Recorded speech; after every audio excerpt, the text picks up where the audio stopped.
From the Flock of Birds Production Studios, it's time once again for the Mountaineer Ramble and all things Mountaineer football. With your host, Michael Covey. Oh, Mountaineer Ramble for me. Jack Kincaid. I like greedy backs.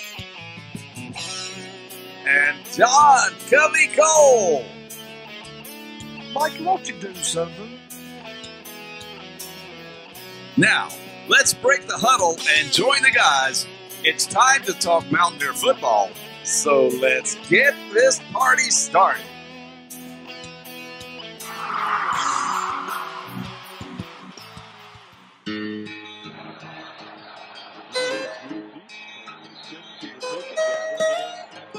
Almost heaven, West Virginia, Blue Ridge Mountains, Shenandoah River. Life is old and older than the trees, younger than the mountains, growing like a breeze. Country roads, take me home to the place I belong. West Virginia, Mountain Mama, take me home. Country roads, all my memories gather round her. Miner's lady, stranger to blue water, dark and dusty, painted on the sky, misty taste of moonshine, teardrop in my eye. Country roads, take me home to the place I belong. West Virginia, Mountain Mama, take me home. Country roads, I hear her voice in the morning hour. She calls me. The radio reminds me of my home far away. Driving down the road, I get a feeling that I should have been home yesterday. Yesterday, country roads, take me home to the place I belong. West Virginia, Mountain Mama, take me home. Country roads, country roads. What is up, ladies and gentlemen? Welcome back to the Mountaineer Ramble. I'm your host, John Covey Cole. Got Daniel Bailey here on my right. Good to have you, my man. Thank you. As always, Michael Covey. Jack Kincaid's out of town this week, but that's all right because we got our man Jeremy Phoenix from the Raspy Voice Kids. Man, how you doing? Raspy Voice. I'm good, man. It's good to be here. Mountaineer Ramble. Yeah, if you guys haven't checked their stuff out, please do. Where can they find you at, man? You can find us at raspyvoicekids.com. We're on Twitter, Facebook, Instagram, obviously YouTube. You got to Walmart yet? Twitter. We're trying to get. We're trying to be everywhere. We're trying to be everywhere. Hey, that's how you do it. Yeah, I'm JN Fiend, JNPHEEN. You can find my brother Brandon at I Also Hate Pitt, or you just Raspy Voice Kids. We're at all those. That's one thing I love about your brother. No matter what he says, I do. Just remember, it's great. Remember, it is, but it's the truth. We're all family. We're all family, and most importantly, we all hate Pitt. Exactly. So. Absolutely. And it was a good day for Mountaineer Nation yesterday when it came to Pitt. They got the break speed off of it. Did y'all see the Pittsburgh fans falling asleep? Oh, yeah. Falling asleep. I love it. Wouldn't you fall asleep if you was a Pittsburgh fan? Absolutely. Yeah. This is a whole other show altogether, guys, but help me out here. You got a lot of Steeler fans in Mountaineer Nation. Yeah, true. Yeah. I, for the life of me, cannot fathom how you can like the Pittsburgh Steelers and hate the Pittsburgh Panthers. Look, I've dealt with that a lot. Being a Baltimore fan, our rival is the Steelers. I mean, I kind of get it. That's the closest team to Morgantown. Yeah. It makes, not to us in, Southern West Virginia, it don't make the most sense. But near Morgantown, I mean, y'all go ahead. But when it comes to pros, y'all can figure off with that. I'm just saying the truth of the matter is I don't hate the city of Pittsburgh. I hate the Panthers, small case P. That's the difference with me. Right. I mean, I hear what you're saying. Now, I thought about it some too, but it's just they're two totally different things. Ever since you guys pointed it out to me, every time I see Pitt, I'm like, no, y'all spelling it wrong. Yeah. y'all grammar wrong. And you're talking about that win this weekend against the Pokes, man. Last weekend, Franklin saying, when we beat Pitt, it's just like beating Akron. Right. Dude, it couldn't get any better than that. No. I know a lot of people, a lot of Mountaineer Nation still doesn't, have that goodwill towards Penn State. I'm too young for that. Yeah. I don't really care. Yeah. All I do know is I hate Pitt, and what a statement. Yeah. How can you be more disrespectful? We dug into that last week, actually. I don't know if you're aware of it or not, but a lot of people weren't. There was actually way more to that conversation than what people put on. Yeah, he enlightened me. It was actually, we beat them like they was Akron. We don't care who it is. We're going to play whoever you are that week. We're going to play you that week. I like what you took it out of context. Yeah. Got you. But it worked. You know what I mean? I like it. No, take it out of context all day. Let's talk a little bit about the Mountaineers, though, guys. We won yesterday. Beat the brakes off of Delaware State 59-16. A lot of good I seen in that ball game, but there was also some bad. At first half. Some people do not like to talk about the bad with the Mountaineers, but hey, I'm a realist. Yeah, I mean, and there was some things that need some work. Yeah. It was definitely a lot of lack of focus, I believe. That was the biggest key. You could tell later on in the first half. Might have stayed out on drinking the night before. Right. They dialed it in there and turned it up. Will Greer was having some grasping problems. Yeah, absolutely. Here's my thing. When I was sitting in the game, I was watching the game, and you had the drop passes, you had the fumbles, you had the bobbled snaps, you had the miscommunication on defense. Mm-hmm. There was a lot of things going on that in the stadium I was JNFing, which means ridiculous. Right. I was seriously ridiculous. Like, when you lose a game early on, then the last week we played East Carolina, we played well, but really, you haven't proven anything. Now, we all believe in you. We all believe that West Virginia is the squad and we're going to be okay. Yep. I'm just saying the truth of the matter is we haven't proven anything. So what are we doing taking games off and reps off? I was very, discouraged by some of the things I seen early. I was. But the thing that made me calm down is at the press conference afterwards. If you listen to the coaches, if you listen to Dana, if you listen to Coach Gibby, there were mistakes. But if you listen to them, they did not seem flustered or worried about it. And that's the truth. Well, they seem very at ease with it. And that made me take a couple steps back and think, well, just like I said, you're going to have this. I'm glad him and Jack, they wasn't so much good about it. I like the fact we had East Carolina, Delaware State, and Kansas. 3 kind of tune-up games. To compete, man. I like to compete. I know, but get your stuff lined out before you go play an actual football team, though. Well, we got a claim to be football team coming up this weekend. We'll talk about that later in the week. We're just fortunate. You talk about you like playing that. Most years, I wouldn't like playing that. That's a waste of a few weeks for me to watch Mountaineer football. Trust me, we only get 12 of these things. Yeah. Right. But this year, it's extremely fortunate that we get to get our defense. The way it's been looking, Marcus Sims come out, ran the ball 80 yards. Oh, buddy. I thought he was gone. Oh, he was so close. So close. You tell you the truth about that? You guys ever played the NCAA football game? Oh, yeah. Oh, yeah. When you play little schools, every time I kneel the ball, every time they punt, I move my punter so it can roll back to 2-yard line. You know why? Because I want 800 yards for my quarterback. Opening kickoff, I was so irritated. I'm like, that's 80 yards we just took away from our offense. Right. That's Will Greer's yards. We're trying to make it to New York, all right? Mountain Greer, Heisman. We're trying to be there. Quick stealing our yards. Do that against Oklahoma. Do that against Kansas State. Do that against Oklahoma State. Against Delaware State. Well, we'll have. Let us eat, okay? Real talk. That's where it's at. Hey, real. Greer had his third 300-plus yard game of the year. Yep. Crawford had his over 100 yards rushing, third game of the year. Yep. Jennings, doing things like he does. Greer was 19 for 27, 304 yards, averaging 11.3. Chris Chugging every time he's coming this year, he's all right. If we got to lean on you, okay, we will. Hold on, let me you ain't no Will Greer, but all right. Crawford's averaging 7.6 yards per carry.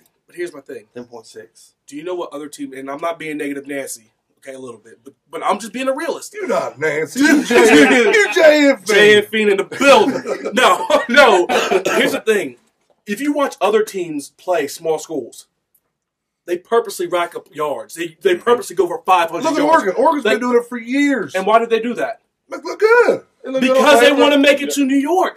Yeah. When you put that running back in and you keep him in way too long against some small schools because you want him to have 300 yards, 3 touchdowns. Right. So I see here, Will Grier threw for 300 yards, tip of the cap. But let's be for real. When you could have thrown for 600 yards, later on in the year, hopefully we can keep this going. Hopefully the defenses aren't too tough.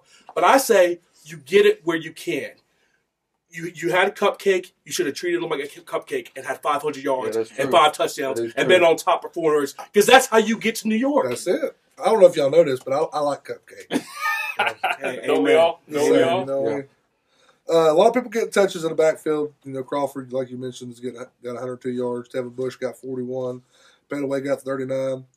Greer ran the ball 5 times, which Dana does not like. And I don't blame him. You can't be out there running the ball. That guy's a competitor, too. He doesn't slide. That's the thing. He doesn't slide. He puts his shoulder down. Did you hear Dana after? Oh, yeah. He wasn't happy. No, he wasn't happy at all. You got to quit that running the ball. How you feel about running? He's like, he's not getting better. Quit doing that, please. Noticed that Kennedy McCoy was out. Dana said at the presser that McCoy was suspended. I got an inside source that said he might have failed a drug test. So take that for what it's worth. Allegedly. Allegedly failed a drug test. They ain't got him yet. He should have hauled Marcus. Marcus, eat this for me. He got time. Can you pick somebody else on the team? Not Marcus. Tell some. Drew Bowen. I ain't hate on Drew Bowen. What's Drew? Why Drew? I'll read this for me. Gary Jennings, 6 receptions, 128 yards. Marcus Sims had 4 for 91. Corral had 6 for 50. David Sills, they kind of shut him down this week. Yeah. But he had a couple drops. And from what I'm saying, guys, I hate to say this. Like you said, I hate to be negative Nancy. Hey, it's real. Yeah, it's true. First 3 games of the season, Sills dropping the ball. Yeah. He got that Jovan Durant syndrome going on. That's it. You gotta hold on to that ball, man. I hear what you're saying, and you're absolutely right. I guess I take my cue, and don't get me wrong, I'm right with you. They're saying catch the ball, especially when there were receivers, when you don't single anybody out, who dropped big catches in the VT game. You would think I'm never dropping another pass. Yeah, never. But I will say, hot hands on Little Giants. Remember him? Yeah. Catch it, regardless. The thing is, though, if you listen to the coaches talk, that's where I feel. If you listen to Carrier talk about his hands, nobody's worried about it. Now, here's the thing. We've seen contrary, like I said, in the game, I said the exact same thing. Every game, there's a drop pass. But if you listen to the people who watch them every day in practice, they seem to feel like it's not going to be a problem. So I hope they're right. But on the other hand, Jeremy, you got to look at this. If you're a coach, you're going to talk your boys up. You ain't going to expose their weaknesses. Yeah, I think sometimes, though. Sometimes I think it depends. I will say that about Dana. Yeah, I know what he's saying. Depends on the player. They messed up, but Delaware State. That is one thing I can say about Dana Holgorsen. State, but we did against Delaware State. About Dana Holgorsen, I've noticed through the years. He's straight up. He don't sugarcoat it. I mean, it's what it is. I feel like with every player, sometimes you take a different angle. Some people need that fire lit on them, and some people, they need to be coddled. Yeah, give them a hug. How about Lamont McDougal getting another fumble? That was nice. All right. Hey, did you see that play afterwards? I didn't get to ask a question. He was running across the – I thought Gibby was coming out to give him like a pound of rock, and then I see him point back. I'm assuming he's like handing the ball to the ref. He went back out there. It was a funny scenario. Like, come on! Okay. And Xavier Preston got one. He's doing good things. Yeah. Will Brewer fumbled the ball a couple times. Like I don't know what was going on with the snap. I did see it on the tape. I was at the stadium just like yourself, but I seen it on the tape. The play before was that questionable face mask call that they didn't call. Gotcha. And his eyes were glazed over when he took that next snap. And his next snap was hit him right in the face. He was kind of out a little bit. And we can't have that. Yeah, where's that concussion protocol? Gary Jennings fumbled the ball, which is that was a tough one too. That was a nice catch he made. Yeah, just couldn't pull all the way. What do you think about that? He drops one in the end zone. Yeah, he fumbles. I think I don't know if Delaware State gets a little excited. Yeah, sometimes, but it's got to be when everybody's doing the same thing. mean, because the thing is, like Dennis said, you can talk these kids up all day. We're dealing with 18, 19, 20-year-olds. Mm-hmm. When I was 18, 19, shoot, you can't depend on me for nothing. Yeah. But that's true. That's true. That's true. Defense, we talked about it briefly there a little bit ago. Start of the game, Delaware State had them, they was running the run-pass option all game long. But when we first saw it there at the beginning of the game, the first 3 plays, we tackle for loss. And they said, "Oh, by golly, it play action. Nope. Going down the field." And that was discouraging, but it didn't happen again like that. Yeah. I mean, they had another big game later, but it was like 40 yards or something. We've had at least one of those. In every game so far. So. And me, as a football player, as a former football player. Whoa. As a former football player. What position you playing these days? When you get hungry and you're ready to eat, like you was talking about a little bit ago, it's hard, man. Mm-hmm. Even though you're supposed to stay out here and wait, Coach, they just did the same play 2 times. They're going to do it again. Yep. It's hard. But they got to get better about that discipline. Yeah. I agree. I don't know. Are we going into specific like defense later, or is this my time? This is roll, bro. Okay, so one thing is I was really worried about the defense. Here's the thing: you're playing Delaware State. They've been crushed. I've been 3-33 in the last 36. I had a trivia question last week. Brian Bell won. I won a game. It in 2 was years. when was the last time they won a game? And it was November 20-something, 2015. Yeah. But yeah. Yeah. Wow. So I'm watching them, and I don't care what you're doing if you're Delaware State. There's no point for us to be beat, and I was worried about it because we're getting gashed. We had that big run up, was it late in the second, and I think Tonkery, he cheated inside. The big one where Drayvon called him at the end. Yeah. That was a 50-yard run. I'm hot on the sideline. Because, I know we're up. I know we're going to win the game, but I want to see the little things taken care of. Yeah. But once again, it was afterwards when Gibby was talking, and I think somebody said 55 out of 60 plays they used an unbalanced line. Before this, not one time on film did they use an unbalanced line. This, what hit me was, first of all, he was saying, they kept doing certain things. So, this wasn't their Super Bowl. Right. This was their World Cup final. It didn't come around every year. Right, this was the week before. They saved it all for us. And granted, big teams always get people's best shots. Yep.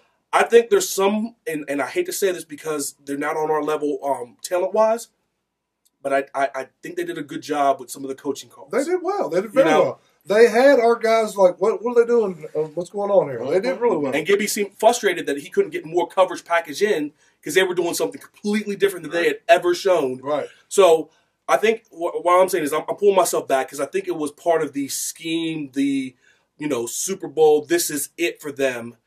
After we adjusted, we were able, to slow it down. But at first, once again, I was hot. I was hot. I was very irritated. Yeah.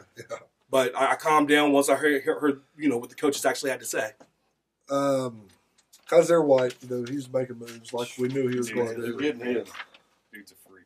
Brandon Ferns, he's doing things. It was nice to see Marvin Gross back there again doing some things. Corey Winfield actually got out there a little bit this week. It was good to see him. They talked like he was going to be a nice little weapon to have this year. They let Robinson out there at corner, which is a promising kid. Matter of fact, they were talking about this a couple weeks ago. They were talking about how Robinson, he thinks he's the best player every time he steps on the field. That's what you need as a corner. I love it. Look at Richard Sherman. Yeah, you know what I mean. Anybody you put on the island they have to have that mentality. Yeah, anybody guard me. It's the only position in sports where it's you against the next. You're not. It's not a linebacker. It's not defensive line. It's not offensive line. You're lining up one-on-one with this man across from you. You got to think you're the man. You got to feel like nobody can touch you. So I love that. I love that feeling. And then they had Derek Pitts out there. Yeah, he got one second off. Throwing that past his brother. Yeah, like that. So there was a lot of good here, I guess, whenever you dig into it, There was. A lot of depth, getting experience. Yep, there was. Like Jeremy said, it's hard because when you're watching them play at Delaware State and you're wanting to see them totally annihilate them, and they essentially played chess for the first 3 or 4 drives, like you said.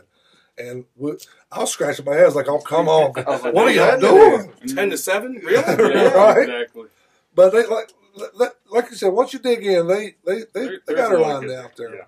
Yeah, definitely second half. We had 538 total yards. They had 301. I do not like that. I know a lot of those yards were garbage time, but I don't like letting a Delaware State score or get 300 yards. No. But a win is a win. Push comes to shove. Yeah. Stats don't matter. Who won the ball game? That's what matters. Yeah. Greer, well, Mountaineers in general had 334 yards passing. They had 140. We had 204. They had 161 rushing yards, which we only ran the ball 35 times as opposed to their 44 times. And I kind of felt like it was going to happen when the season started. Jake and Dana can say what they want, but Dana and, Jake more so than Dana is a passing guy. Mm-hmm. And I was afraid that our boys weren't going to get the touches in the backfield this year. Crawford's getting his. Yeah. Martell's getting his. So. It's just coaches saying, hey, what are you going to do with it when you get it? Yeah. And I like that. I mean, for years, it took me years to get out of the Pat White era. Yeah. I wanted to see that quarterback come out and run the ball and throw it occasionally. And I finally got away from that. And then we went to the air raid. And I was like, all right, now I want to see him throw the ball 60 yards down the field. Check it over. Yards. And now we kind of balance. I'm like, I don't know what to do right now. They run football team now. But I'm liking it. If they can keep the other team guessing, that's where it's at. Mm-hmm. You notice they were right at 50-50 there. It had 34 pass attempts, 35 rush attempts. So, I mean, you can't ask for much more except, I guess, another play there. A couple penalties. Nothing really stood out in my mind as a horrible penalty like some of the others we had in the last couple weeks. Yeah. I just need a towel. I stay warm, sorry. That's what she said. Get him. Delaware State controlled the ball for a lot of times. They had the ball 37 minutes. We had it 22. But go ahead. My bad. I didn't mean to cut you off. You all right? We got the ball. We didn't dick around, so to speak. We went down the field and scored. Delaware State, they was trying to stretch the game. They were doing what they could. Yeah. Did you watch the game? They played it to where they bled the clock down to like 4 or 3 seconds every single time. Yeah. Like, as if they were up 30 points in the fourth quarter. They said, let's get out of here. Come on, guys. Move it on down. They don't want them to hit me again. You know what happened? They said they can't get to 105 if we bled the clock. So can't score if they got the ball. It's the truth. Mr. Draymond asked you, Henry, a little interception. That's always nice to see. Oh, yeah. No, that's big time. When Draymond gets a pick, that was my one knock on him. We know he's Mr. He was Mr. I guess was Mr. Pennsylvania. He's the man. He's some kind of athletic. Like he's man. Oh yes, and sing it. That's what I need. Somebody else singing. I'm the man. I'm the man. All right. But look, my only knock on him was I want to see him get interceptions. So that was good to see because here's the truth. The quarterback should never thrown that ball. He was all over it. He was all over it like steak on poop. It was the truth. He was all over it. He threw it anyway, and Drayvon makes a play. So it's good to see him, and hopefully it gets contagious. Hopefully, he gets that feeling. I like his ball. Speaking of interceptions and issues, did you see them idiots on Fox today flashing Rasul Douglas from Western Virginia? Oh, man. They never gonna learn. We put it out on the social medias. Them dudes done lost that. They never gonna learn. How many times we got to go through this? Apparently, it's all for nothing. But the question Western Earn. I don't get it. But who's doing the or putting these graphics up? Somebody need fired. Somebody clearly knows nothing about football. Nothing. Nothing. But Fox has done it. We don't have a Western Virginia football team, do we? West Virginia, Western, maybe that's what they're talking about. Although was still played there, but I don't know. Man, it gets to me. But I think we all feel the same way. Oh yeah. The punt returns wasn't there this week. They had that like line drive kick. Yeah, they had a crazy kick. That punter was really good. And Dana talked about like it was awesome. It's one of them things that you think, why don't you emulate that too? Yeah. And like Dana said, because it's great and wonderful until the person actually catches it and you're giving up a lot of returns. Yeah. He's like, so I don't think we're gonna do that. I don't blame him there. Yeah, I noticed on that illegal formation when they had where we touched it and it got recovered down by the goal line, looked like he intended to kick it into the back of the defender's head. Just the way the ball just right at him. The kicker was really good, though. He was really good. I was really impressed with him. Mike Molina, speaking of kickers being good, he made his field goal this week. Thank you, Mike. Good on you, buddy. Good on you. Keep it up. I don't want to see no more misses. You done missed enough this season, my man. Staley seemed like he did a little bit better on the kickoff. He did. Yeah. He's not consistent with it, though. It drops it at the 5-1, the 10, the next thing in the end zone. Yeah. And we've talked about it on our show, and I'm sure you guys have probably talked about it too. It's that hidden yardage. Mm-hmm. It's big. So, like, I don't know where our punts were this game. First game we had, 36-yard average. Next game we had 40-yard average. What was average? 49-3. Did we have 49-3? Billy Kenny was doing things. Oh, wait a minute. I'm backing up. Get him. The point I was going to make is the hidden yard against Virginia Tech, they had 46 yards average punt. Ours was 36. That's 10 yards in a game that's a slugfest. Yeah. That's huge. Yeah. You can't make it to the end zone, and the other team can. That's huge. Those little 10-yard games when you get into Big 12 play are going to be a big difference. And that's what happens when you play big-time teams. You play, and you don't realize that they're killing you. You play the whole game on your side of the field. It's that hidden yardage. That's why we have to get better. But 49 yards, I didn't know. I stand corrected. We're taking it off to you. I'm balling. I ain't taking my own. I made a joke last week, or actually a couple weeks ago, where Dana said that Kenny was cramping up in that game against Tech, and I made a reference on the Brandon Lowe show, who does our high school ramble, the other day. I told him that we started a GoFundMe. We was going to raise up some money so we could get Kenny some Midol, so he won't have his cramps no more. Oh, man. But no, it was good. It was nice. I mean, he only kicked the ball 3 times, but, we'll take it 49.3 yards. Yeah, we will. As opposed to 36, like you said, and whatnot. But, guys, that's Delaware State in a nutshell. You guys got anything else on them, guys? Yeah, we're done with the Hornets. Well, what we're going to do right now, I know you guys are new to this part of town, so we're going to give out a game ball of the week, and that could be your player of the week.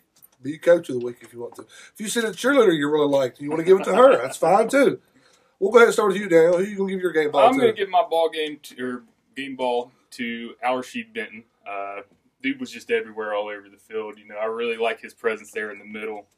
He fills those gaps, and whenever he hits the ball carrier, always makes the play, and he was right there in amongst it all games. I'll take that. He looked good. He's been consistent this year, too, so far. Absolutely. I'm going to give my game ball to Justin Crawford.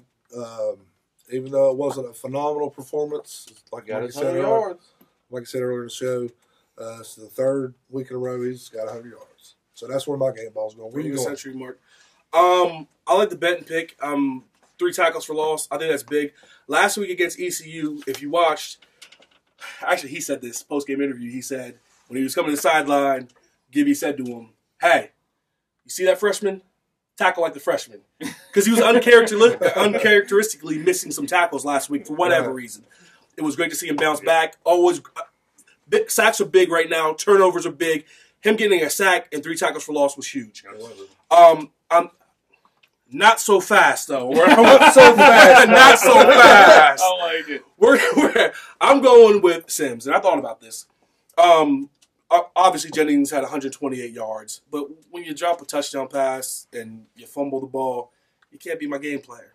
Doesn't mean I don't love you. You can't be my game player. Right. Same things with Sims, the drops, Mountain Greer, the fumble snaps. Crawford, didn't he fumble once? No. Did he not? That was on Sims. I might have to look now, Jeremy. You got me tripping. Okay. Oh, no. I can't remember. I think he fumbled once at the goal line, but he fell on it and got the touchdown. Yeah. But he did. Oh, no, but he made it in. He made it in. Yeah. Either way, my player of the game, I'm going to let him look for that. My player of the game is Marcus Sims. 4 catches, 91 yards, 2 touchdowns. And we always say it's the way he stretches the field where the defense has to react. But not only that, on top of that, no fumble. No fumble. No go. Hey, once again, my bad. It's on me. The 80-yard kickoff return. That yardage right there, like Sims. I've never looked at it like that. I like that though. That's my offense's yards. Yeah, no. That's what I'm saying. Like Marcus Sims, You take it back 80 yards. You had 80-yard return. You got us down. You almost gave the team points immediately by yourself. Yeah. Then you had 2 touchdown catches. You had 90 yards. Dude didn't drop a pass. Dude balled. He did everything he was supposed to. I don't have a football, but you get the game ball, my friend. Right. He said, not so fast.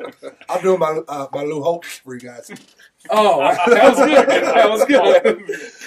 That was good. I used to hate watching that Mark May on there. On Pitt. Man. I used to All hate the that time. guy. All the time. Favorite things whenever Gino gave him grief after the Orange Bowl. Yeah, that was good That stuff. was a lot. Speaking of Gino, did you see where he called out that radio announcer? I did see that. Did you guys see that? No, I missed it. Some radio announcer was talking smack about Gino a while back, and then the radio announcer just got in trouble for gambling or something. What was it? I can't remember exactly what it was. Ponzi scheme stuff. Yeah. Pyramid scheme. Gino said, I see you. I see you. What do you got, Mikey, on your game ball? Chris chugging off. Oh, you going to get the chug. Hey! They got him a touchdown. Come up for And I like chugs. it. Whenever our backups get reps, especially the quarterback, I like it. Game ball chugging off. I like that pick. That's a good one. I like out the box. I can That's dig it. right. Well, guys, let's go ahead and take a quick break. Since Jack's not here this week, we're going to skip to this point of the week. Usually this is where Jack comes in, tells you where he's disappointed. My disappointment of the week is that Jack's not here. How about that? That's a good one. Huh? Well, we're going to take a quick commercial break, come back and talk a little bit about the Big 12. Hi, I'm Dale Sparks, and you're not. Live from Morgantown. I have no idea what we're doing here, but I'm having fun doing it. But we're busy here at All Pro Photography, making frames, making photos, cutting mats, doing all the work that you need for those framing projects at your home, or your office, or your car. A lot of people put frames in their cars. I know you don't believe me, but you drive around and you'll see people having framed pictures in their cars. Whatever your needs are at All Pro Photography and Framing, we can handle it.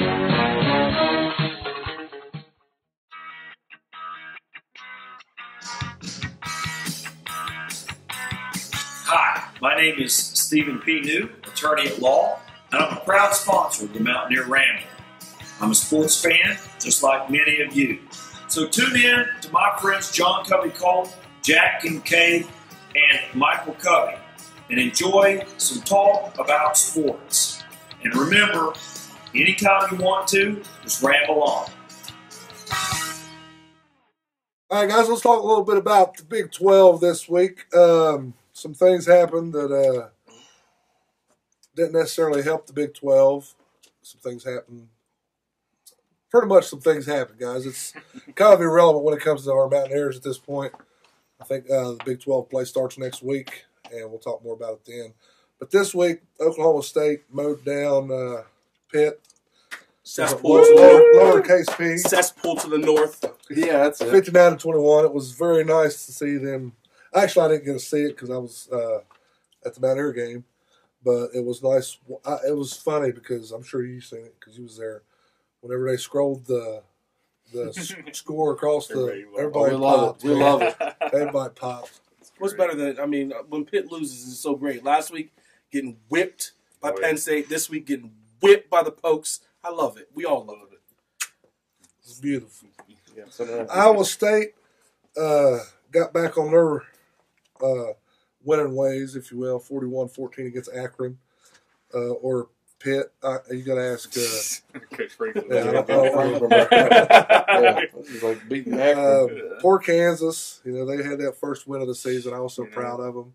Yeah. I said they're on a winning streak. Yeah. Now they lost 2 in a row. They're on a streak. They lost to Ohio 30-42. It's a tough week for the Kansas schools. It was. Yeah. Delaware State got beat by the old Mountaineer boys. Yeah, they did. Thank you very much.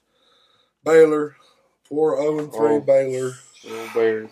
They lost to Duke 20-34, which last time I checked, Duke's supposed to be a basketball school, not a football school. Yeah, right? for the most part. Pretty sure Coach K don't coach that football team.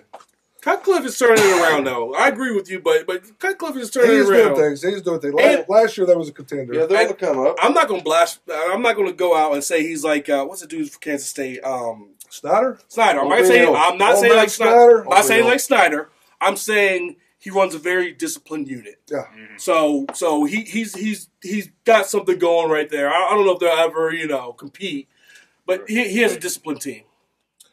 You got TCU beating SMU 36-56. That was a game though. Yeah, that was a lot closer than it was. Yeah. I mean, I was keeping an eye on that one. And it was Oklahoma beat Tulane 56-14. And Kansas State, Ole Miss Snyder, like you said, they come up short against Vanderbilt. I didn't get to see the new AP Top 25, but did Kansas State drop out? They did. They did? Yeah. I know the LSU lost they're and went to 25 still. which is crap. But it's LSU. That's why they're still in there. You know? And they got drummed. I mean, you hear the cowbells from here. Still ringing in my ear. Bulldogs got them. Arizona State lost to Texas Tech 52-45. Oh. Texas Tech can always score, it seems like. Yeah. Kingsbury coaches for his job right now. Oh, for Cliff sure. Dingleberry, that's what I call him. Yeah. Yeah, that guy. You know what? They were up in that game. They should have kind of cruised out, cruised to a win, and Arizona State came back. And Arizona State's garbage. Yeah. But in a conference that's desperate for out-of-conference wins, that's a big win. I mean, not a big win, but we need every bit we could get. Right. So thank you, Texas Tech. Thank you. That was something me and Jack had a conversation about with last week. Mikey was kind of leaning more toward what I was saying, I believe. But when Oklahoma beat Ohio State last week, that was huge for the conference. Yeah, let's be honest. Huge for the conference. Yep. Speaking of being huge for the conference, Texas, if they could have beat USC last that'd have been massive. That was a gut wrencher. Double overtime, 24-27. I said it last week on the show. I said it on Twitter. I am so sick of Texas. Texas is back, Jeremy. Texas so sick of Texas. Texas is the new Pitt. I'm sorry. No. We're talking about do nothing for the conference. They do nothing for the conference. Do something. Win out of the Big 12 needs you. You are one of the premier schools in our league. Yeah. Right. You are supposed to be leading. You're supposed to be the one who would promote big. Everybody cares about Texas. Yep. And you're garbage. And by the way, we're over more victories. I don't care how well you played. Win the game. Nobody, when we play them and they're 1-4 or whatever the record is, nobody's going to be like, well, Texas almost. No. Only team that gets credit for Texas playing them close is USC. Yep. They'll say they beat a Texas team that was rowdy. By the time we play them, they're going to be like, well, look at Texas. Texas, don't worry about trying hard. We want to see wins. We want winners. You're not. You're garbage. I hate Texas. How you doing? Yeah. Why don't you tell them how you really feel, Jeremy? We do a segment on our show. You know this. Right. Why we hate teams. Right. I cannot wait till the week of Texas. Matter of fact, we're gonna put out a why we hate Texas A, why we hate Texas B. Right. I can go on and on why I hate Texas. Brandon can stay home for that one. You just roll with it. It's gonna be off my chest. Right. That's kind of how Jack feels about the whole Big 12. Jack tells me all the time, I don't care about the Big 12 at all, which I'm with him to an extent. But like you got Oklahoma playing Ohio State, and just like you said, Texas, if they'd have won that game, but they didn't. So I'm sorry. This is what Brandon would say right now. Brandon says, I care less about the Big 12. I care about West Virginia. And by your strength of schedule being higher, them teams coming in and us playing them when they're ranked 10 and 15, that looks better on West Virginia. It's all about West Virginia. Exactly. If you go and play a bunch of garbage schools, like last year, we had a few wins, but everybody's like, who did you beat? Because the teams in our conference weren't winning out of conference. Right. That's what we need. We don't care about the Big 12. We don't care about the other schools. We care about West Virginia. And when these other schools are better, it elevates us. That's why we root for it. By the end of the show, he's going to have one of them, little rags preachers carrying. He be here, Texas, sometime in Texas, and they gonna. I'm with you, man. I'm with you. Go ahead, pass us around. Is you is or is you ain't. But that's the Big 12 in a nutshell, guys. You got anything else on the Big 12, Daniel? No. I ain't giving you the mic. I'm like you. I was impressed with Texas. They came in, they fought. But like hard. you said, you got to finish. If you don't finish, it's all for nothing.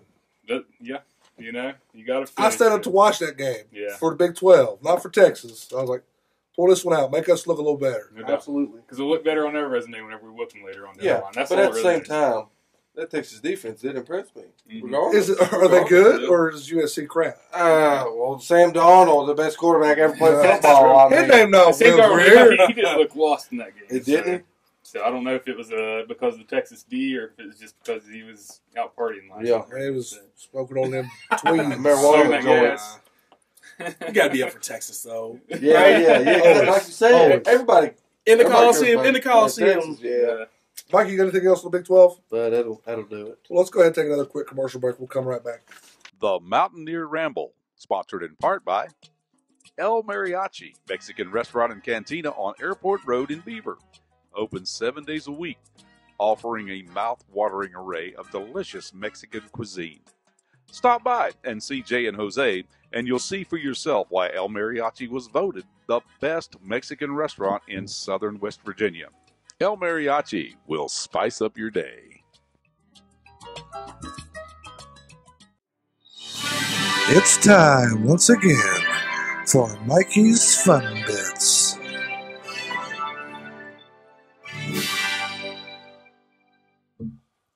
Hey, Ramble fans. Had a good one Saturday night. In the final seconds, Florida and Tennessee tied at 20. Felipe Franks to Tyree Cleveland for the game winner. Thank you, Cleveland. Good night. In trouble in the backfield. Wants to throw now, and he's going to go deep. And I mean deep. And I mean touchdown, Florida! Tyree Cleveland in a miracle finish. A Hail Mary that's full of grace for the Gators. Well, guys, that's a heck of a way to end a football game. How you let that happen? Yeah. And I mean, You had one job. yeah. One job. Yeah. Good job. And usually in Hail Mary, there was a bunch of guys there. There's just one. Do you guys remember last year? Didn't Tennessee have one of those? Didn't he have a couple? Something I think like they that. have Yeah, one. I think couple. it's something. You have, like you said, you have one job. What's the rule on a Hail Mary? If you're playing, Don't let them behind you. Thank you. Don't God. let them behind.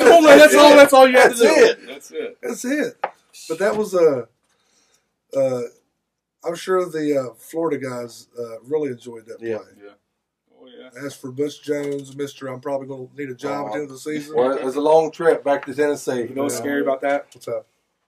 I had a friend who said the exact thing. Oh, when we play Tennessee next year in Charlotte, they're going to have a new head coach. And I said, well, hopefully his name's not Dana. Okay? Right. Oh, Lord. I don't just signed a 5-year deal, man. I haven't heard anything, and I'm not an insider. I'm just saying stuff like this scares me. And right when I heard it, made me a little nervous. I've told people for years, people don't realize this, but I hate to say it, but West Virginia, from a coaching standpoint, unless you're Don Nehlen, it's a stepping stone. You come here and get good, they go somewhere else. That's how it goes. There's a lot of good Maybe not so much with the head coach, but the coordinators. I hear what you're saying. I guess the fan in me, we all believe gold and blue, and they say Tony Gibson ain't never leaving. Dana does too. Fan is short for fanatic. My heart can't handle that right now. I can't concede that point. I don't want to hear that. You're probably right. He gonna cry in the car right now. I can't handle it. Yeah. No, I'm just not gonna think about it. It's better to lie to myself. Everything looked good, boy. Looked good. Congratulations goes out to Jason Prince for winning the 2 tickets we had for the Delaware State game this past weekend. And also Brian Bell for getting the trivia question right, which was, when was the last time Delaware State won a game? And it was like 2015 something. Good job, buddy. Congratulations, guys. Appreciate you watching the show. Keep watching. You can win again. I ain't going to do it like these radio stations. I ain't going to make you wait 30 days to win again. If you first come, you first serve. You know what I'm saying?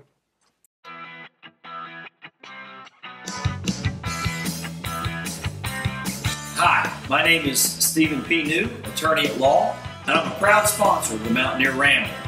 I'm a sports fan, just like many of you.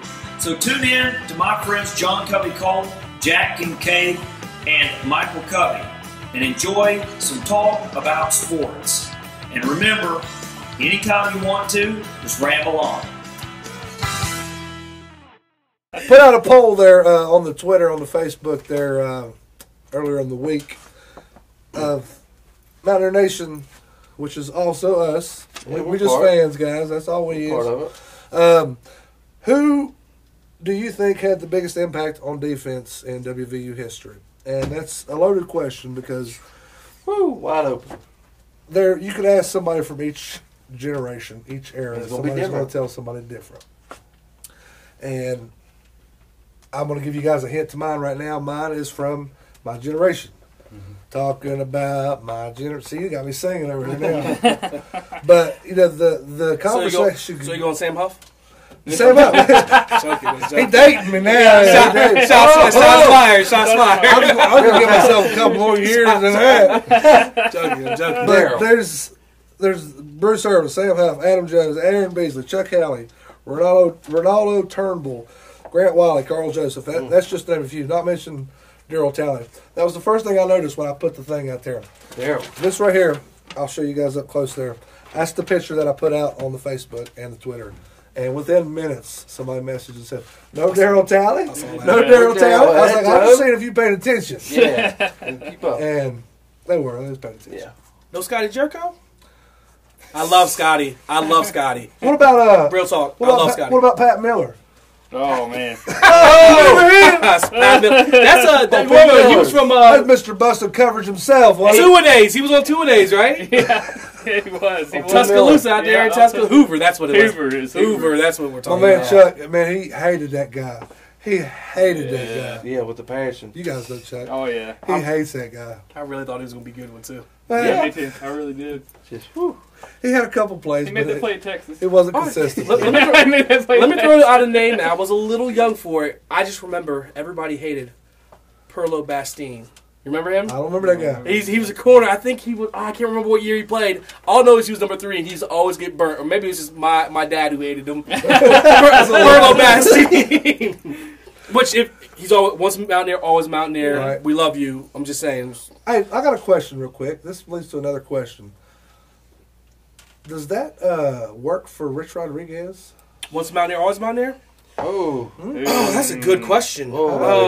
I think got maybe maybe he shredded his Mountaineer papers before he left. Don't have him? Yeah. Well, he didn't do a damn thing for a living. He just rolled out. That's the only thing he did. The only thing he did was shred all his papers. Everybody woke up next morning. Hey, y'all were Rich Rodriguez. I got James Feen all the pieces over here. Man, that's a good question. Maybe we have to this is something I don't know if I can do on the spot. Right. I'm gonna sit down. I may have to talk to I also hate Pitt and get you on the phone and we can discuss it. I can't discuss it. I don't know the answer. That's why I'm asking you. That's a good question. I don't see. I'm just a loaded question. I'm the guy that will pass the questions to everybody else. Once a Mountaineer, always a Mountaineer. Does that pertain to Rich Rod too? Correct me if I'm wrong, but he's from here too, right? Yeah, he's from Washington. Yeah, right. I guess the truth is, I know there's a lot of Mountaineer Nation who will never forgive him for what he did. The truth is, time heals all, and for me, give me time. Y'all's concert's over. Let's no. talk. It's an encore. I do feel like I feel like some of the things he said recently about West Virginia, and when you can admit to your mistakes, like if you listen to him, he said, "I made a mistake back then." So I think it's still, for me personally, once a Mountaineer, always a Mountaineer. Did I like what he did? No. Was I tore up for years? Yes. Did he set back the program 10 years? Yes, sir. This is what I always tell people, Jeremy. I don't disagree with him leaving. I understand it. It's how he left. That's what hurt. Do you want me to tell you? I will tell you the exact thing. First of all, that's exactly right because John Beeline did the exact same thing. Yeah. And we don't begrudge him because he did it the right way. Right. Yep. When Rich Rod left, people didn't understand how we felt and why we felt. And I said, to totally get the sense of why we felt the way we felt, this is what I want you to think of. Do you remember that scene in Jurassic Park? The 2 kids are in the car. The one or the original? There's only one. Not Jurassic Park. There's only one Jurassic Park. Jeff Goldblum. The original Jurassic Park. How dare you, sir? The new one. There you go, guys. First things first. Mountaineer Ramble making enemies up in there. All right, so they're in. This will be quick. They're in the car, and the lawyer's in the car with them. Here comes this T-Rex approaching. That T-Rex was us losing the game. Everything was terrible. We all felt hard. Our hearts were broken. Mm-hmm. These kids are in the car with the lawyer. This thing's approaching. It couldn't be any worse. And then at the last second, the lawyer jumps out. He's supposed to be the adult. He's supposed to be the one in control. Yeah, he's not in control, but he's supposed to be. The kids look at him for calmness. He jumps out and runs to the bathroom. And do you remember what the kid said? He left us. He left us. Yeah. As a T-Rex of losing that game approach, we're all crushed at heart, but at least we're together. And as it approaches, he left us. He left us. That's how we felt. I'm sorry, guys. We're supposed to be talking about the best defensive guy. I don't know what up can of worms. I'm sorry, Jeremy. No, it's okay. You forgive me? No, I do. Remember, I also hit pitch. Hey. I'm going to go ahead and put it out there, guys. We've talked about Bitch Rodriguez long enough. Yeah, I said it. My personal favorite, who I think had the biggest impact on defense, is Bruce Irvin. For the simple fact, I mean, that guy, when he come in there, for like the first, correct me if I'm wrong, for like first year, he was a third down guy pretty much. All he had. And every time he come in there, dude was making plays every time, and he set the mold for the rest of the defense. I mean, because whenever they try to shut him down, it's leaving something else open somewhere else. Yep. Yeah. And he was just... You just got to focus on him when he's in the game. Focus on me. Yeah. They got me all singing again. But yeah, Bruce Irvin's my pick. Obviously, most of you people that are familiar with technology know who Bruce Irvin is, so I don't have to talk about him too much. He was a great ball player. He's still playing in Oakland, still making moves. With Carl. How you doing? Who happens to be on this list as well. Yeah, Carl Joseph was great. Is that your pick? No, that's not my pick. Go ahead and save yours, Bobby. We're going to get you in a minute. Bobby's waiting. Pitch it to Daniel. Daniel, who you think is the greatest Mountaineer on defense? I was thinking about this, and I really think Bruce Irvin's probably the... You going with me? Two for Bruce. We buddies over here. Bruce Irvin. Let me tell you why, though, because, like you said, every time he came in there, you knew where that dude was at. You had to keep an eye on because you thought, hey, he's going to make a play. Much like Tavon on those teams. You always saw Tavon, and you're thinking, hey, watch that guy. Watch that guy because he's going to do something. Bruce was the exact same way. You always knew exactly where he was at, and he usually came through and made a big play. He did. He really did. It's a good call. It's hard. Some of these guys, like I talked about a little bit earlier, it's hard to put them in the same conversation for me personally because I get to see them play. Yeah. The Sam Huffs, Chuck Halley's. Halley, that's a bad dude. But you know what I mean? I never get to see him play. Yep. From what I've seen, I probably should have worded my question a little differently to make it more understandable because there's going to be some people out there. What do you mean Bruce Irvin ain't no Sam Huff? You know what I mean? And I don't see his name on the stadium nowhere. Right. He got his number retired. But dude was good. Beast. And what kills me is he is kind of when the trend of us getting the junior college kids coming up. That's true. That's kind of when it started. That's a good point. That's a good point. And when he got there, he was busting heads. Busting wide open. Man, I miss him in Morgantown. Remember that Connecticut game first, he put out two quarterbacks in one game? I don't remember what game it was, but the first time I seen Bruce on the field, it was 3 or 4 or 5 home games into the season. It was late me getting up there. Yep. I'm up there in the stadium, doing all the things this Mountaineer Nation does, the first downs and the getting all rowdy. And Bruce comes in there and sacks somebody, and I hear everybody start booing. I said, why the hell are they booing this guy? Why are they booing him? And then I figured out, that's Bruce Irvin. Bruce! That's his name. That's his name. That's just that guy's name. Mikey, I'm going to throw it at you. I'm going to leave the last word for Jeremy here. Okay. What you got for your biggest impact on defense at WVU? I'm probably going to go with Grant Wiley. Jeez. All time? Yep. Most tackles? Yep. The guy, you knew where he was at all times, too. Just busting heads. But that's my pick. But what about, just throw it in the mix, Rasul Douglas last year? Mm-hmm. That was a huge year. Led the country in picks. What about my boy Rasul from Western Virginia University now? Come on now. But yeah, Grant Wiley, that's me. That's a shout out to the last episode. Right. I like it. That's well played. That's well played. Grant Wiley, the huge stop that he had against Virginia Tech. Oh, boy. Which a lot of people, I don't remember the guy's name, but a lot of people don't even give credit to the defensive lineman that tripped dude up and slowed the roll. Yeah. And Grant Wiley got came in the and finished glory. it up. Grant got the glory. But what have you done for me lately? You know what I'm saying? have a funny story about that. I don't know if you heard it, but I was actually had an opportunity to talk to Grant and David Upchurch, and we were talking about that play exactly. And David Upchurch goes, "Oh, everybody wants to give credit, Grant." He's like, "Why don't you tell him, Grant, what you said to me in the huddle? Tell him what you said, David. If you could just give me 2 seconds, take up 2 blocks, just give me 2 seconds. If you look at the play, I'm soaking up 2 blocks." He's like, "Yes, now he made the play, but tell him what you said to me in the huddle." So that's great. But it takes a team. It takes a team. It does. Yep. There's 11 guys out there. You got to be playing as a unit. I mean, it don't matter how good Lamar Jackson is. You know, we've seen that over the weekend. No matter how good you are. That's one man. One man ain't going to get it done. Yeah. A good pick, Mikey. Good pick. That's a good pick. OG Dub. I was kind of hoping you were going to come over on the Bruce Irvin team with me and Daniel, but you know, that's all right. Bruce got enough love. All love. Boo! I mean, Bruce. How y'all doing? All right, Mr. Phoenix. What you got on the biggest impact on defense at WVU? I love the way the question's worded. Biggest impact. I love Adam Jones. He could shut down the whole side of the field, and the defense could do. You know, you could isolate and figure out what to do with the rest of the defense. Right. Because he's shutting a man down, kind of like what Rasul Douglas.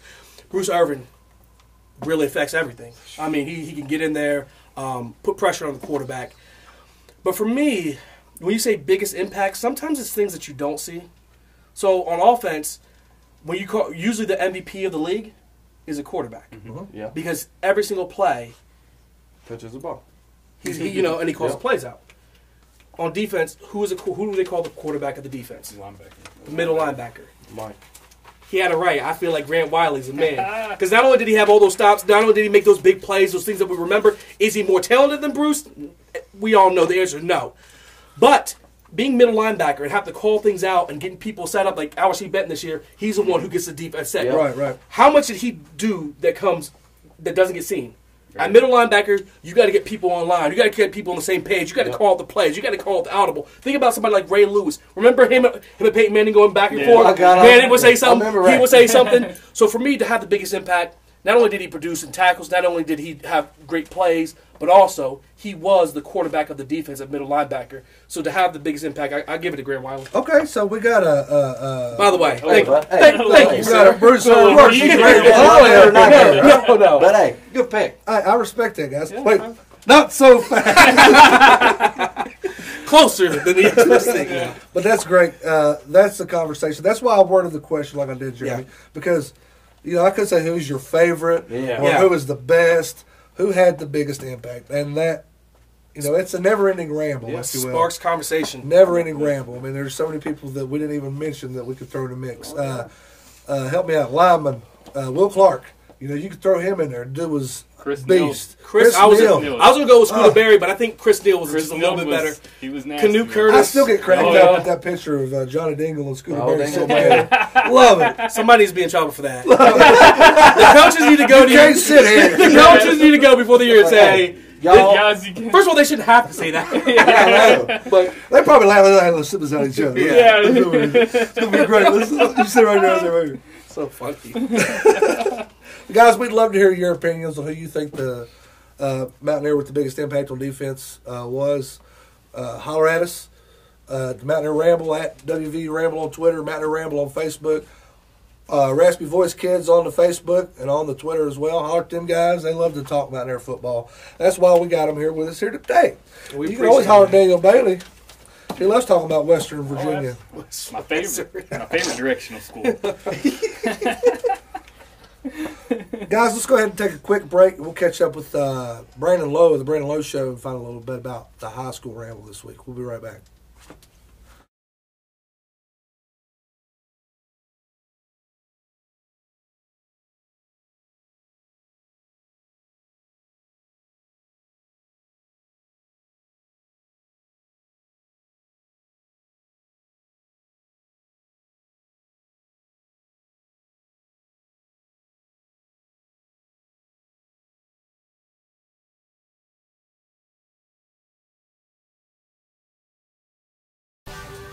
What's up, Mountaineer Ramble? This is Brandon Lowe with your high school ramble, and week 4 in the books. We're headed to week 5.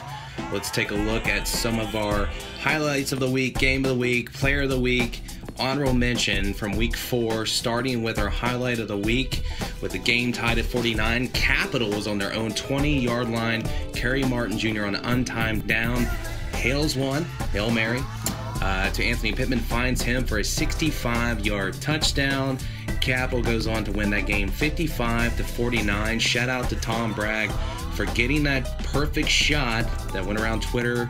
It spread around like wildfire, even made it to USA Today. So shout out to my dude Tom Bragg for capturing that big play and putting it out there for everybody to get to see that. And shout out to the Capital Cougars, big win in Ono over Midland.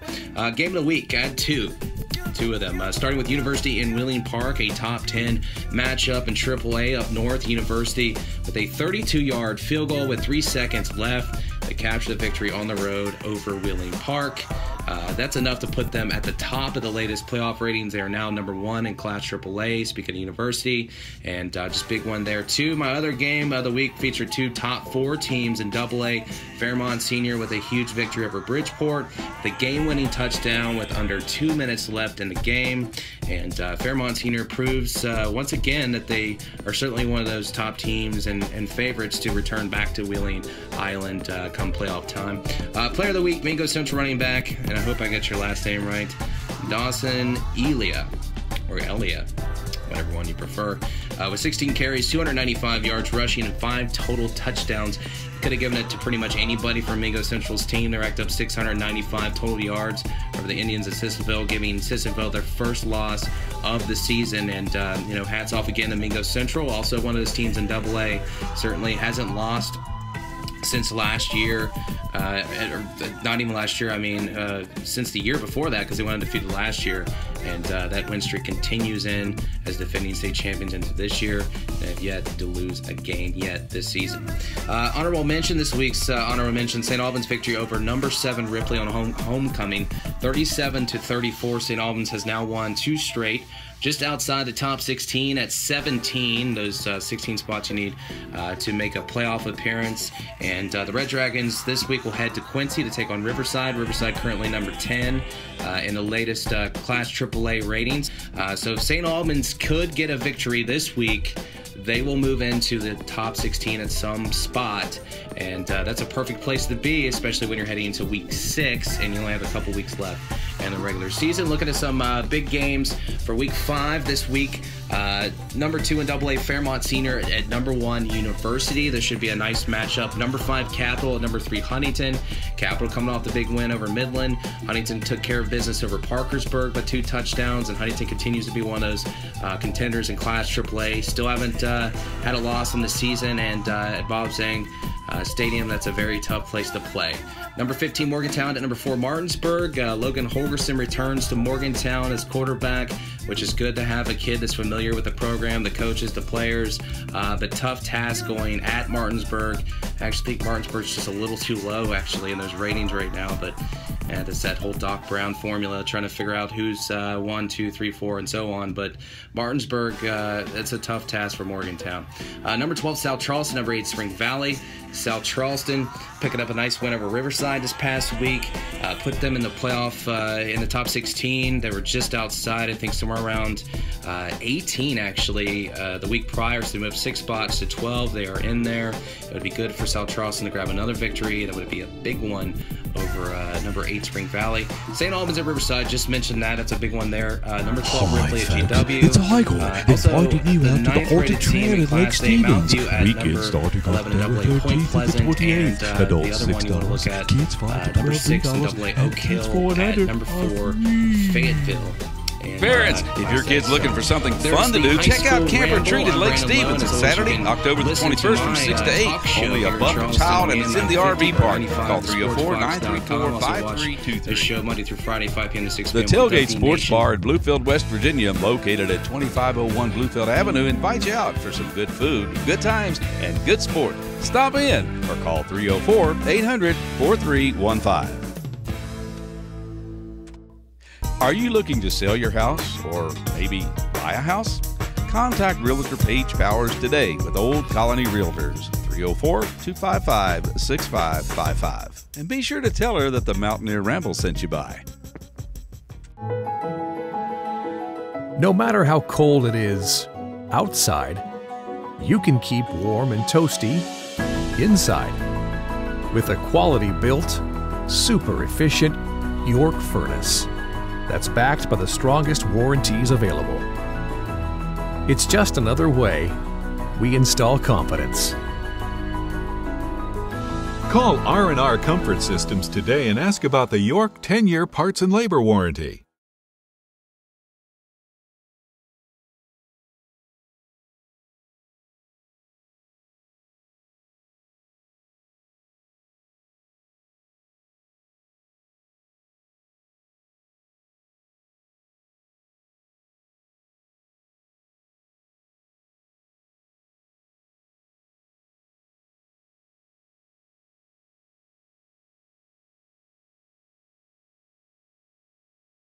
All right, guys, let's talk a little bit about the Big 12 now that we know what's going on in the high school around West Virginia. If you guys get the chance, go out and support your local high school. It's always good to bring money into the program to help them do better than what they're doing. And Big Res, Parkersburg. That's okay. You guys don't have to say nothing. That's cool. It's okay. Yeah. No comment on that. It's like, Big 12. I can talk about that. I don't know much about no P-Bird, but I can talk about Big 12. We got Kansas this weekend, guys, at a noon kickoff, which we'll talk more about here shortly. We'll go ahead and kind of skip through that one. Texas Tech is going to Houston, which Houston, ever since, I guess, Mr. Pee Wee Herman left, they really... Well, they're undefeated this year. Are they? Aren't they? Yeah. I believe so. See, that's why I bring you guys on. What was our first game? They beat Arizona. What was it, like 1916? They beat Arizona the first game. I don't know how good Arizona is, but that's still a win against a Power 5 school. Yeah. And then they beat Rice 38-3. Okay. So I'm guessing since they're 2-0, one of them got delayed because of the hurricane or you got an RC in your pocket or what? No, we looked before we came in. We all three of us looked at it. Y'all really? Yeah. Y'all some dirty sons. But yeah, that's pretty good, guys. Yeah. Glad y'all got your ducks in a row and everything. Yeah. TCU is going against Oklahoma State. I'm excited about this game. It's going to be a good football game. It's a good game. 3:30 kickoff, which I don't like. I like my high-profile football games to be in the dark. In the evening. In the dark. Yeah, I like to sit on my couch. Dark football. Yeah, I see the twinkling. Yeah, you all right over there? I'm trying to think. Are we picking these games, or we're just talking? No, about we're just going to talk about them a little bit. We can't pick them. Who did TCU play last week? I can't remember. They played SMU. All right, that's right. And they beat them by like 56-30, something like that. Yeah, it's close. Close, yeah. So they gave up all those points. What I've noticed about Oklahoma State, and I got to see whether this is their defense or whether the team offenses they've been playing are softer. It seems like they're playing defense, and that's a scary thing. Oh, that is very scary. So if they play defense against TCU, we see that TCU can't stop a nosebleed. So it's either going to – it could get ugly. If Oklahoma State can put some defense together, yeah, watch out. It's possible. I've seen stranger things happen. Yeah. I'll be honest with you. Before the year, I knew Oklahoma State was going to be good. I'm starting to drink the Kool-Aid a little bit. Yeah, they got me believing in the Pokes. They looking sharp. They got me believing in the Pokes. Looking like Mike Gundy with that mullet. How can you? He's a man. I'm a man. I'm 40. He's 50 now. He just had his 50th birthday, so me and Mikey, we've been joking on the show. We're not 40 anymore. We're 50. Yeah. Hey. I'm a man. I'm still a man. You got to have real confidence to rock that mullet. He's doing it. Oozing confidence. No, he's doing it. He's doing it. I've always said that he kind of resembles, I don't know if you guys watched the show or not, The Walking Dead. There's a guy on there named Eugene. Have you watched the show? Well, the only thing that got in common is the hair, though. Well, that's what I'm saying. What do you think? Do you think Mike Gundy? The hair or the I'm 40 speech? Yeah, I'm 40. Yeah, I think I'm 40. I mean, they're still kids. They're still kids. He's a man, though. I can take it. Oklahoma is going to beat on poor little Bailey. Oh, Lordy. Poor Bailey. And they're playing that game at night. That's a waste. Put TCU, Oklahoma State at night. That's probably the only night game Baylor will probably when they're playing this game, Art Browse was still down there doing things he wasn't supposed to be doing. Yeah, probably. Did you see where he got a job in Canada and then they fired him the next day? Like during yeah. It was the same day, wasn't it? Yeah. Same day. Yeah. As if they didn't know. Yeah. Come on. Like, it's that guy. He's like, that's him. No, I don't want him. Yeah. Come on now. The funny thing about this is last show I told you guys about when you get games against easy teams, you run up stats because you want your guy to make it to New York. Watch how many yards Baker Mayfield has in this game. God. Watch how long he plays. He ain't playing at halftime. He'll play into the I think it'll be beginning of the fourth quarter before they take him out. Yeah. That's my prediction. He'll play into the he'll play 3 quarters. And he's going to run up video game stats because they're trying to get him to New York. It's got to be on Heisman though. You can't be no Yes, university. I don't know if Baylor has a Heisman. So I think they definitely just stay on JV. They had a Heisman. Didn't RG3 get Heisman? Well, yeah, they did. Right now. They don't have one now. Yeah, currently. Present tense. That's post all the. No, I'm talking about video games. They're playing on Heisman. I said I don't think they have a Heisman level. They stay on JV. Yeah. They can't grab that extra gear. Yeah. Now, if you guys don't know what we're referring to, he had a off his chest, what they call them, the Raspy Voice Kids, a couple of weeks back, and he was getting off his chest people that brag about how many points they put up against the other team on a Madden when it's on rookie or intermediate. You can't brag unless you're playing on the hardest level. That's true. That's true. Yeah. I got beat by my boy one time, Chuck. He had like 112. I had like 20. It was horrible. Oh, man. It was horrible. When do you throw in a towel? Yeah, it's a Rocky gift. He probably wouldn't hear this, but this is the truth. After a while, I started throwing the game just to see how many points he could get. I was like, throw over here. You know he's going to see how he's going to. Yeah, he goes, no, that's what happened. happened. You just couldn't. You tried to play the whole time. But guys, that's the Big 12 this week. I'll tell you, if Jack was here, and he would say, I hope they all lose, but I really do not want to see a Baylor upset Oklahoma for the simple fact. I don't think it's going to happen, but for the simple fact, we need Oklahoma to look good until November 25th. I mean, hell with it. Let them be undefeated till the last game of the year. Gotta have Why it. not? Gotta have it. It's in our best interest, is it not? That's the only way. Hell with That's it. the only way that our Mountaineers have a chance to go to the playoff this year. You got to beat somebody. We have to beat. Well, and We have to Virginia, win out, and the way it obviously. looks right now, Virginia Tech better show out too. You know what I mean? Yeah. Yeah. To help us. Yeah. They They better beat- show out they the beat- rest of win the the year. better looks on They just beat East That's true. Carolina. That's true. Yeah, pretty handily. Yeah. Pretty bad. Similar to what we did, just Yeah. a little bit more. Actually, weren't they down 17-7? They were at one point. Teams was the last thing. And then they scored like 52 straight points. They said, "What the hell we doing?" Yeah. I said, oh, wait. Old Bill Stewart come out in the closet and said, "Yeah, y'all, what y'all doing? Y'all gonna leave no doubt tonight." Man, I love that speech. Oh, I yeah. can never get tired of that Such a speech. good one. You ever heard you hear me and Brandon's debate on that speech? I haven't. It was, which the better speech? Bill Stewart's pregame Fiesta Bowl or Owen Smith's post? Bullshit! Bullshit! How You ever heard it? you gonna do that? It's got to be Owen Schmidt. It's We gotta had be real feelings. Oh, We had real feelings. Owen was that broke down in tears. Right, and all he that, did. man. That's my favorite speech. Owen. Every time I That's watch that, beautiful. it makes me. Yep. I ain't gotta think too long. That's Owen. I'm gonna tell you, check it out if you haven't seen it. It's which Oh, one? man. Who would you rather? What would you rather? I think Owen Smith's speech or Bill Stewart's. You guys had another one I really enjoyed. It was win a national championship or Bob Huggins win. Winning football national championship or basketball. That was But here's the thing: we didn't frame it like that because if you say football or basketball championship, everybody's gonna say football. Right. We framed it the way it is: a football championship, or Bobby Huggins finally wins a national championship. Ooh, Huggins brings that little. You guys check them out. I'll tell you, they're fun. They really are. It pulls at the heart, but you got to give an answer. You can pay me later for all that. Yeah, no. Good looks. Actually, I was looking for I'd have rocked the Mountaineer Ramble hat, but you didn't want me to. Hey, I got cut costs. You know what I'm saying? Got cut costs. We got some on sale over here. Yeah, they do. $19.99. 3 installments of $19.99. Considering how you sweat, and I know I'm not. Yeah, you know you were on It's my done. head. It's one and done. That's the kids.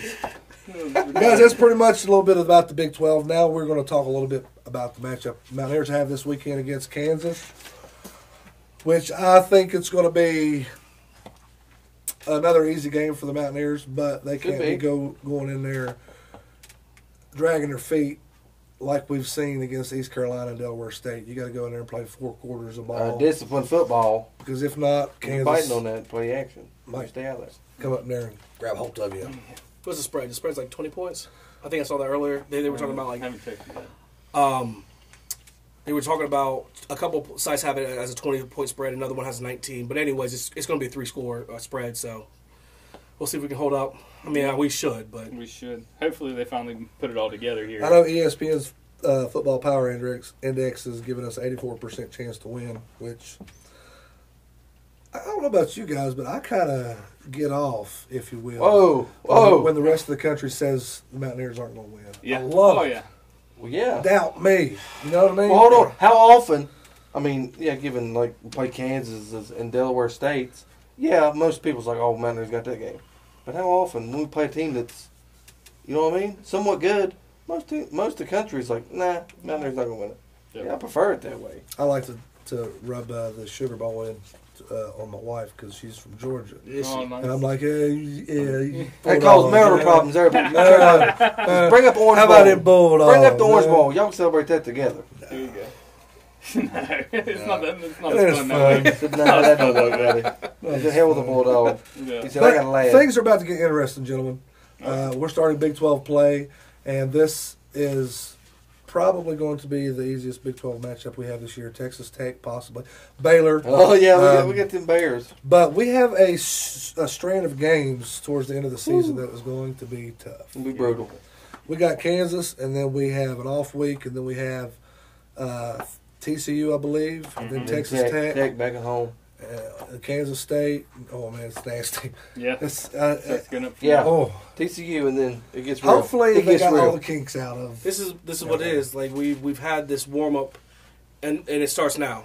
If you listen to coaches, what do they say? They don't say we want to win the national championship. They never say that. Mm-mm. They have one goal. What's their first goal? Win this game.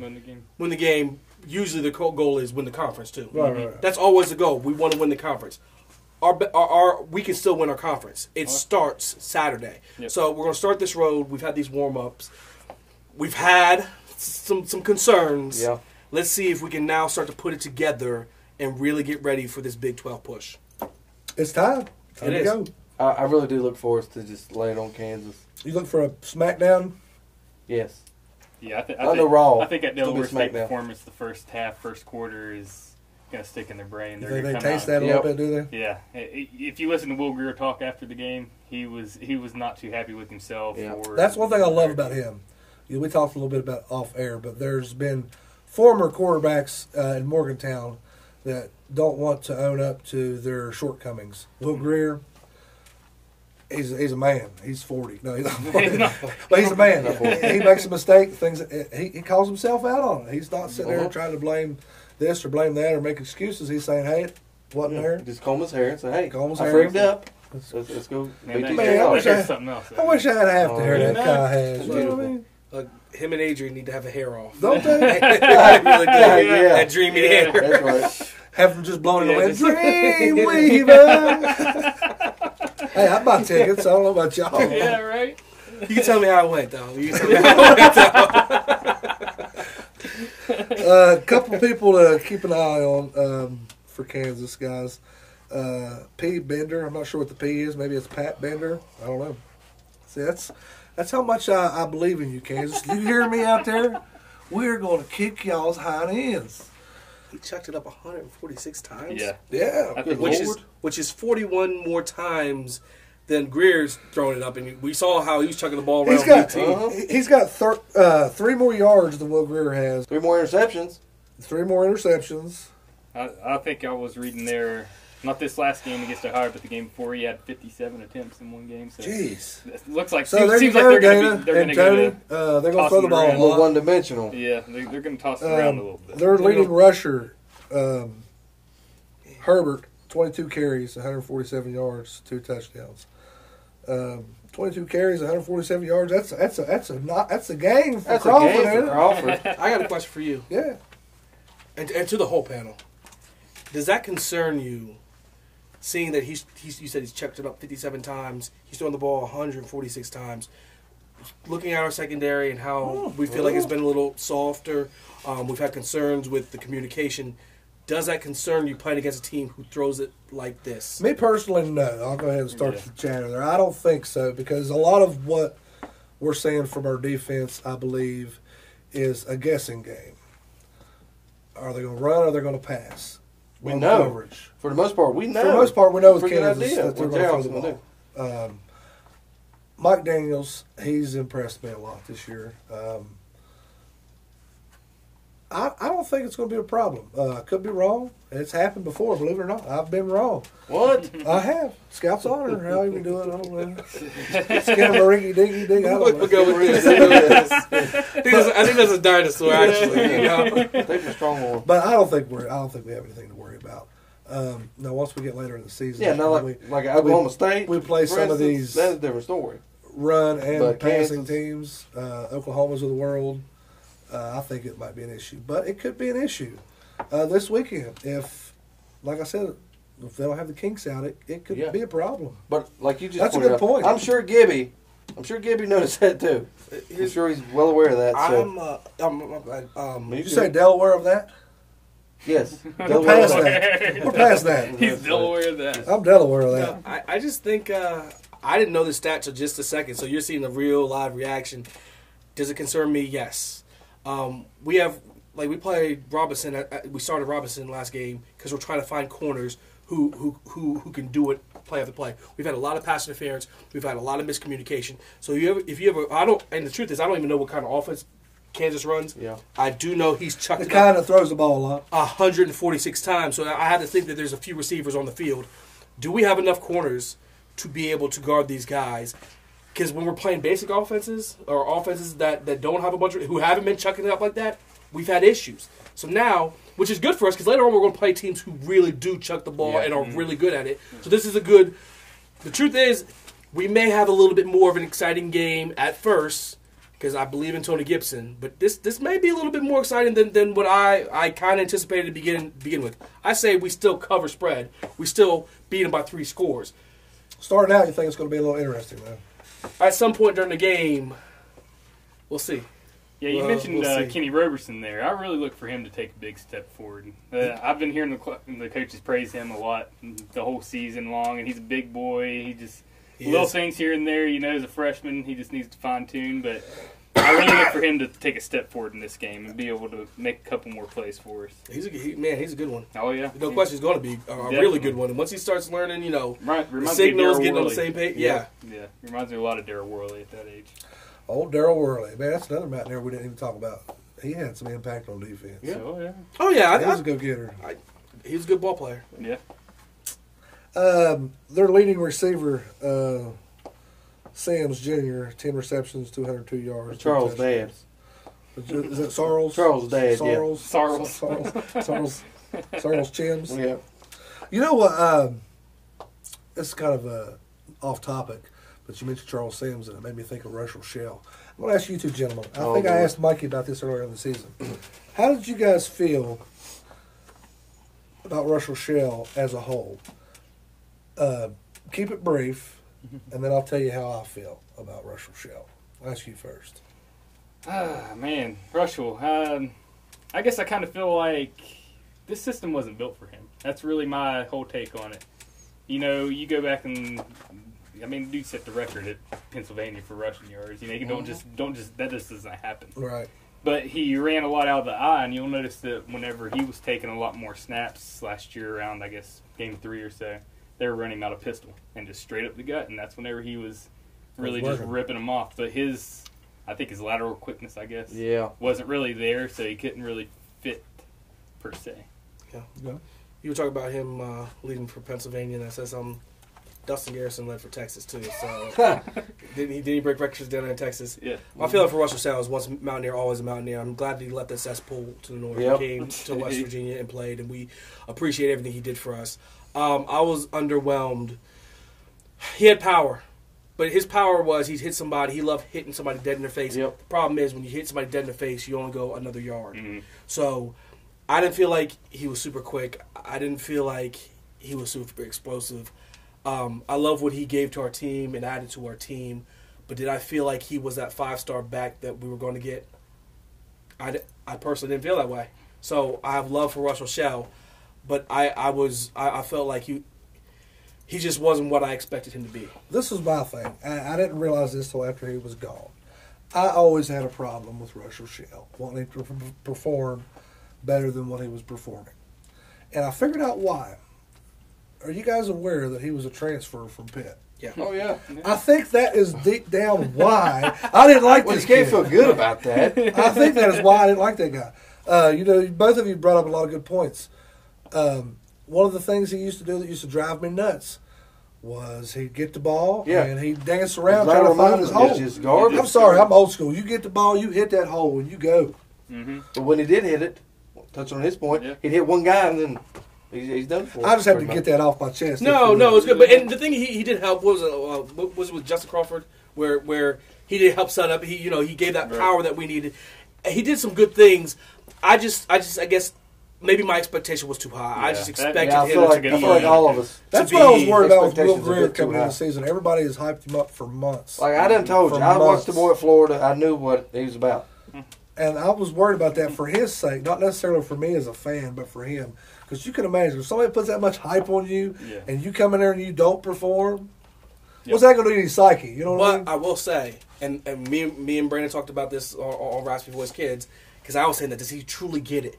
And one of the things Brandon kept saying is, he was, the number 2 quarterback coming out, or something like that, dual threat quarterback coming out, and he went to Florida, a SEC school. That pressure, that preseason hype, that this guy's going to be amazing, was already on his shoulders. Yeah, right. So I'm not saying, I love Mountaineer Nation, and we bleed blue and gold, but he's experienced. And gray and white. Hell, we don't know what colors we want to wear anymore. We're bleeding it all. We're just bleeding everywhere. Might want to get that checked out. A lot of bleeding in here. But yeah, that's a good point. But he went to SEC school. He's used to it. Yeah. So gotcha. Yeah, I don't see it phasing him. So far, so good. I don't see it. So far, so good. I know that last drive against Virginia Tech. I had such a hard on for that guy. When he hopped up and threw that first down, I was like, "Yeah, you tell him, boy." He got a first down. In case y'all didn't know, he got a first down. Look at him, he ran away from my hard. Guys, on that note, we're going to take a quick commercial break so I can calm down. We'll be right back.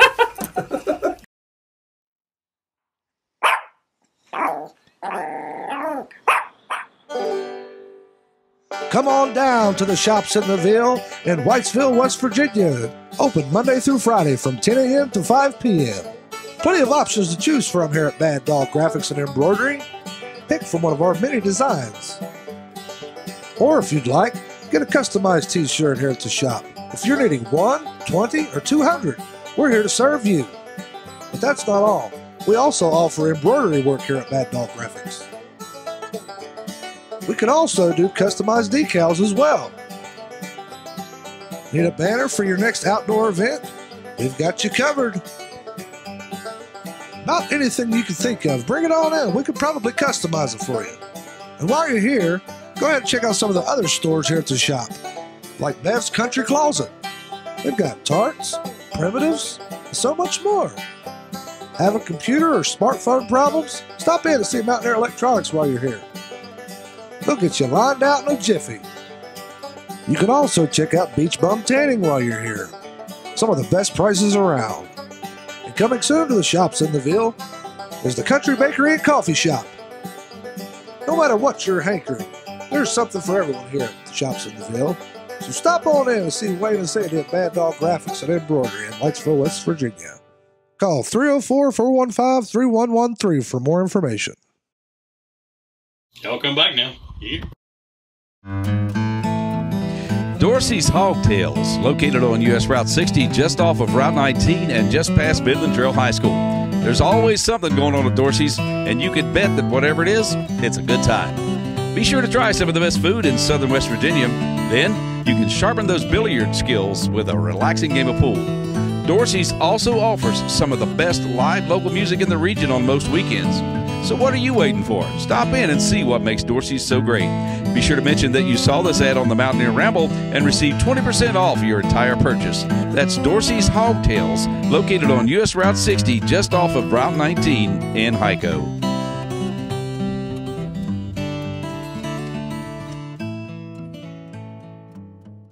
All right, guys, welcome back. We are going to now give our trivia duties over to Mr. Daniel Bailey this week, and he's going to ask you guys a trivia. And if you get it right, you're going to get this lovely signed photo from the Dell Sparks collection of JD Woods. Okay. Great ball playing, Hey, man, I know the answer to my trivia question. You can't win. You're part of the show now. Man, this is fair. So you done messed up, see? Yeah. Well, guys, as you know, we play Kansas this week, and What would you say if I told you they weren't always bad? That sounds like a 30 for 30 intro. It was 30. Didn't it? What would you say? What would you say if I told you that Kansas wasn't always bad? In fact, in football, in 2008, they went to the Orange Bowl. Or no, was it the Orange Bowl? It was the Orange Bowl. Oh, my bad. I won't say any names. 2007, 2008. The trivia question this week is, who did Kansas beat in that Orange Bowl? Did they go to play, or was they just there watching? You know, they were actually playing that year. What's the quarterback? Talib? The quarterback, yeah. Hakeem Talib. Yeah, he was there. Yeah. He was there that year. I remember that. Yeah. Okay, if you guys got an answer to that question, get a hold of us on Twitter at WVU Ramble or on Mountaineer Ramble on Facebook, or you can email us at mountaineerramble@gmail.com. Don't comment on the video on YouTube. Don't comment on the video on Facebook. Message us directly. If you comment on the video the answer to the question, I'm going to tell you you're an idiot and you're not going to win. So message us. Thank you very much. Have a good day. Sir, you stole Fizzy Lissy drinks. Good day, sir. That's a good day. I said good day. I love Gene Wilder. Oh, he was the man. But that's... if you want paradise. So never look around. I don't have it in my head now. Man, Johnny Depp. I tried to watch the new one. You trying to see? You seen the new one? I don't like it. I can't do it. It's not just creepy. Just like Jurassic Park. It's just like Jurassic Park. Yeah. The original. Broke, don't fix it, right? Yeah. See, I'm switching roles of the show now. I want to start talking about Gene Wilder movies. Get some pop culture in here. Yeah, right. We're going to talk about the Kansas game. We're going to throw out our picks of the game, and whichever one of us are closest is closest. That's all there is to it. Hey, no prizes or nothing. No prizes. Just bragging rights, if you will. So, Daniel, I'm going to let you start the process here, my man. What do you think the score of the game is going to be? I think the score of the game is going to be 49-17 West Virginia. Okay. I think we're going to come out and start off good and hopefully have the second string in both. I'm saying it's going to be 35-17. 17 sounds about right for me. Yeah. Daniel Fan, what are you looking like? How do we get to 47? I don't know. 47-23. Okay. See, my man here earlier brought up our defensive backs. It got me a little, right. A little suspect. Made you think a little bit, didn't it? A little suspect, but I still think we're going to drop 52 on them. They're going to get 21. Can I change mine to that? No. What he said? Hey, what he said? Who says 47? Yeah, right. I don't know how we get there. I'd say the game's going to be 3-2. 3-2. Didn't that happen a couple years ago somewhere? LSU, Alabama. Maybe some. That was 3-6. 3-6. SEC stuff. They played again later, and it was 17. Daniel, it's great to have you on the show, brother. Thanks, man. Jeremy. Hey, I appreciate it. I really do. Guys, that's all for the Mountaineer Ramble this week. Bro. Enjoy your Mountaineer football. Pleasure, man. If you're going to Kansas, bring back some corn or something. What they got in Kansas? Corn? Yeah. Corn. Yeah. Twisters. Yeah. Lives Self lives there. Jayhawks. But guys, that's pretty much it for today. We'll go ahead and get out of here unless you guys got something else you want to drop on the plate. I think we covered it today. You about clean the plate, bud. Thanks for having me. Yeah. Hey, man, we're going to get you back later in the week, too. Yeah. We're going to take all of you. We're going to take you, too. Put you in a pot. I like Jack. Ramble gumbo. You know what I mean? I like Jack. I like two more people. Well, guys, I can dig it. Michael Covey, Daniel Bailey. I'm John Covey Cole. Raspy Voice Kids. Yep. Find us on Twitter. I wrote it down. Instagram, Facebook, Twitter, Podbeam, RaspyVoiceKids.com. MySpace. They got nice shirts. They got nice shirts. Yeah, you guys can get this shirt here. Check this out. Look at that. Hey, RBK right there. I love it, man. Yeah, that's exactly what I think of when I see that shirt. You can find me at JN Fiend. Like I said, Facebook, Instagram, Twitter. You can find my brother Brandon. I also hate Pitt. All one word. Raspy Voice Kids. I just love that you had me on the show, man. Hey, man, appreciate you coming on, dude, for sure. Great setup. Yeah. Had a good time. Hopefully I ain't talked too much, but like we always say, that's why we're here. We're all family. We are here to ramble. You know what I'm saying? Yeah. That's why we're here. Yeah. But Mountaineer Nation, until next time, ramble on.